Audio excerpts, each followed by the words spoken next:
Customer যদি না চায় তাহলে বিক্রি হবে কিভাবে? আসসালামু আলাইকুম। আশা করছি সবাই ভালো আছেন। প্রতিদিনই অনেকে আমাকে মেসেজ করে যে, "ভাইয়া কি নিয়ে কাজ শুরু করব? কি প্রোডাক্ট নিয়ে ব্যবসা করা যায়?" আমি বলি, "প্রোডাক্ট না। ১ম এ আপনারা মার্কেট রিসার্চ করুন। মার্কেটে এখন কোন জিনিসটার চাহিদা আছে, মার্কেট কোন জিনিসটা চাচ্ছে, সেটা নিয়ে আপনারা অগ্রসর হন।" ধরেন এখনকার এই গরমে আপনারা হট চকোলেট নিয়ে কাজ করছেন। ব্র্যান্ডিং করেছেন ভালো, মার্কেটিংও করছেন ভালো। প্যাকেজিংটাও আপনাদের দারুণ। কিন্তু তবুও সেল হচ্ছে না। কারণ কি? কারণ কাস্টমার এখন চায় ঠান্ডা কিছু।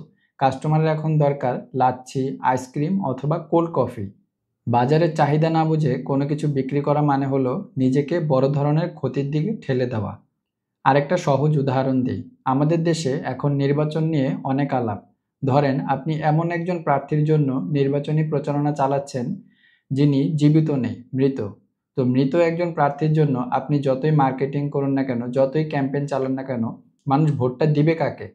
ঠিক তেমনিভাবে বাজারে যেই প্রোডাক্টের কোনো চাহিদা নেই, যেই প্রোডাক্টটা কাস্টমার চায় না, মার্কেট চায় না, সেই প্রোডাক্ট নিয়ে আপনি যতই ভালো ব্র্যান্ডিং করুন না কেন, যতই মার্কেটিং করুন না কেন, সেই প্রোডাক্ট কিন্তু আপনি বিক্রি করতে পারবেন না। এবং সেই প্রোডাক্ট দিয়ে ব্যবসা শুরু করলে আপনার ব্যবসাও কিন্তু টিকবে না। মানে আপনার প্রোডাক্ট যদি মার্কেটে চাহিদা না থাকে, মার্কেট যদি আপনার প্রোডাক্টের জন্য রেডি না থাকে, তাহলে কিন্তু আপনি সেই প্রোডাক্ট বিক্রি করে আগাতে পারবেন না। তাই ব্যবসা শুরু করার আগে নিজেকে প্রশ্ন করুন, আপনি যে প্রোডাক্টটি নিয়ে কাজ করতে চাচ্ছেন, সেই প্রোডাক্টের মার্কেটে চাহিদা আছে কিনা?